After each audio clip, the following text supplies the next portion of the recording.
The category, thoughts going through Kevin Ware's mind at this moment right here. Here we go. Number 9. I hope this doesn't leave a bruise. Yeah. Number 8. Hey, look, my tibia. That's right. Number 4. Tape it up, coach. I'm staying in. Yeah. And the number 1 thought going through Kevin Ware's mind at the moment of the broken leg. At least my bracket's not busted. That's right. Leave it to David Letterman. This was his take on the leg break seen around the world. University of Louisville basketball guard Kevin Ware will recover from the fall that was pretty much the worst any of us have ever seen here. That was the game from last Sunday. Now some are wincing at something else here. This T-shirt, we're going to show it to you. It is the first hot topic we're going to tackle today. Hot Topics panel time. These are the stories you're going to be buzzing about around the dinner table. So this is a $25 T-shirt made by Adidas, and if you can read it, it says "Rise to the occasion." The S is replaced with Kevin Ware's number 5. It is no longer available. Not sure if it was pulled or it did gangbuster sales, so it's already sold out. But the deal is this. Some are questioning if it was right for Adidas and the NCAA to profit from Kevin Ware's pain. Louisville's athletic director told our affiliate WDRB, quote, "The shirt was created as a respectful tribute to honor Kevin within NCAA trademark apparel parameters and allows fans to rally around the team. And because of that, Adidas is contributing a portion of every sale to the university's scholarship fund." So let's talk T-shirts and Kevin Ware, shall we? Hot Topics panel today, Peter Shankman, branding and social media consultant and author of the book just released. Congratulations, my friend. It's called Nice Companies Finish First. Also, comedian Sherrod Small. We have hello. We have Kelly Goff, political correspondent for TheRoot.com, and Hadley Heath, a senior policy analyst for the Independent Women's Forum. So welcome to all of you. Happy Friday, Shankman. Since you have a new book, you get first dibs on this T-shirt. Do you see anything wrong with it? You know, if the immediate photo that followed the break the next day wasn't him standing up and on crutches, that's inspirational. I get it. Had he been out for 3 months flat on his back in a coma, obviously no one would have done this. This really is an inspirational story. Within 24 hours he was up. He was saying, when can I play again? You know, I don't necessarily see anything wrong with it per se. There have been mistakes in the past where we tend to glamorize things that aren't really glamorous. This really is an inspirational story, and that T-shirt's going to sell. I disagree. Go. Why? I disagree because, first of all, Adidas and Louisville, they're not hurting for money. It's like they should have donated all the proceeds to something. It's like, why are you keeping any of this money, Adidas? So they're not. They're keeping a lot of it. A little bit going to the scholarship fund. Is that Send it all. Send it all. Yeah. That's what I was going to say, actually, is that celebrating this courageous young man and him getting right back out there the next day is not tacky. Profiting from celebrating this young man who had this horrific injury is tacky. Yes. I don't know if that got lost in Business 101. And the other thing I have to say is I'm all about the scholarship fund. That's really exciting. Does anyone know who's paying his medical bills? Apparently the school is. Apparently the school is. No, it's a valid question, but Louisville is stepping up to the plate. They are paying, I should say, the bills. But also, if we can throw the picture up, if we have it, the ISO, because Rachel Nichols, our sports reporter, she interviewed actually Kevin and his mother earlier in the week. I don't know if we have it, but here he is, hobbling along on crutches, and he too is wearing a similar shirt, along the Kevin Ware ilk, basically, in his favor. So does that sort of imply? I mean, hey. It's sticky. People.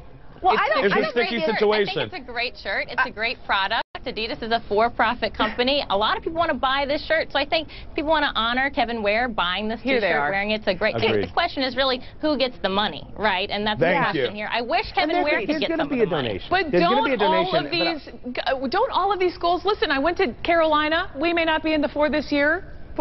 Tier. But we made T-shirts, and other schools always have T-shirts. So just because this is sort of for Kevin Ware, does it really matter? No, it doesn't matter. Because keep in mind, for a for-profit company, that's what they're going to do. They're designed to take things that happen and make money out of them. That's how they make money. And the fact that the NCAA has a contract with Adidas, you're right, they're not hurting for money, but they're not hurting for money exactly because of contracts like this. How many of you would love to have this T-shirt? It's just another stab. But the reason this is a bigger issue, I'm going to say, and I hate to be Debbie Downer, but I have to mention this, is we all know this is a bigger conversation about all of these wealthy institutions profiting off of not necessarily wealthy athletes who don't see a dime until they turn pro. And so that is part of why there are a lot of us who kind of shake our heads and go, not again.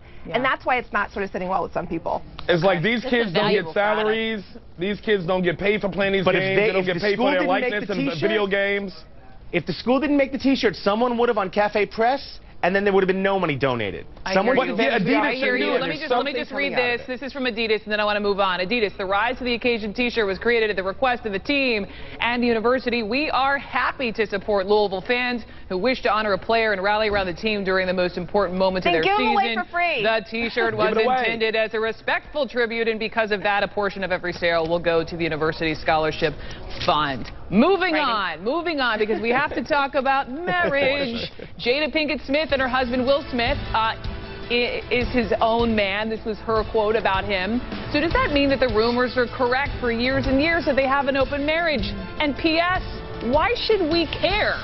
We're going to go there with the panel. It's delicious. Next.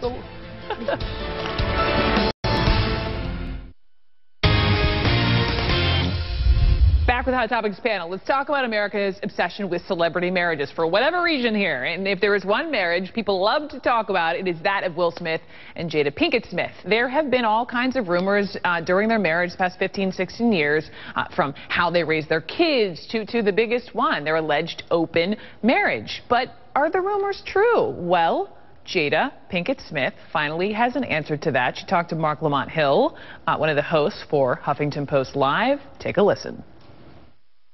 I've always told Will, you can do whatever you want as long as you can look at yourself in the mirror and be okay. Wow.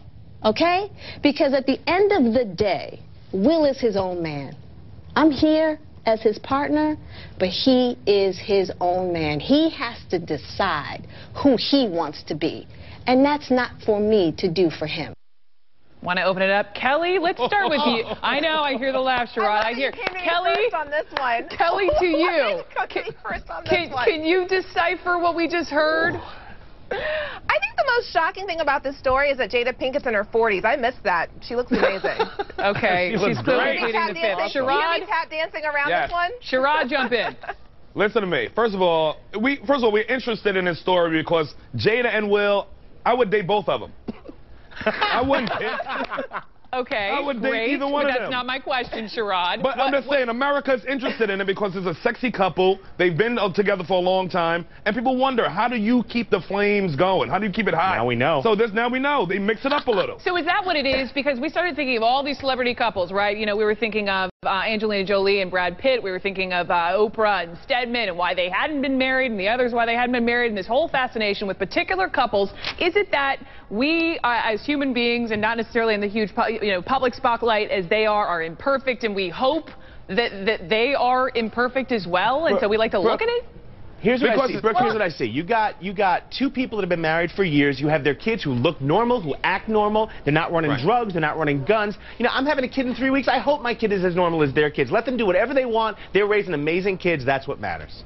I think that you did hit the nail on the head, though, which is that there is something, because I've written about this when it comes to successful women, whether it's Sheryl Sandberg or Marissa Mayer. We're okay if a woman's really successful as long as she's not also really pretty and dresses really well. What is wrong with us, Hadley? How's she pulling that off? Look at the world that they live in. You know, they're living in the Hollywood elite A-listers. How many of those marriages last 16 years? That's quite an accomplishment. They deserve credit for that.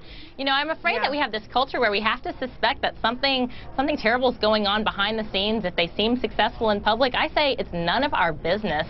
Let them do what they want to do, and it has no bearing on my life or my marriage. That's a bar. Even though they're public people, they have private lives, and why can't they keep whatever they choose to do, whether it's true or not, private? What's wrong with that? Because we want a relationship like Will and Jada. We want something that seems like it lasts a long time, and we can still have fun with it. No, you don't. More importantly, we're going to ask this question as we're talking about it. I'm not going to tell my husband, do whatever you want as long as you can look yourself in the mirror. Player hater. Hang on. Say to their husband, do what you want so long as you're okay with getting kicked out of the house. Let me jump in, because the initial question from Mark Lamont Hill, our friend Mark Lamont Hill, was, are the rumors true? And in this long initial question, you know what the word it was in the midst of this very long sentence? No. She said no, and then she gave this whole long, answer about look in the mirror. He's the man. Jada's in denial. In denial. Yeah, no, I'm not wearing a black suit jacket. The annoying part about all of this is that if they do finally break up, then there's going to be weeks of coverage about what happened. Exactly. None of us had anything to do with it, with all of this intrusive media coverage and speculation. Just, I don't know. Do they hate the intrusive media coverage, or do they like being in the headlines? America's obsession with celebrity. It is something we could talk about for many a panel. We do love it. We do love it. And Peter Shankman, I didn't know you were about to have a baby, so a book and a baby. Nice work. Yeah, my wife is. It's kind of scary. Congratulations. Congratulations. Nice. And thanks to all of you. Happy Friday, Peter Shankman, Sherrod Small, Kelly Goff, Hadley Heath. Thank you a million times over. Have a great weekend.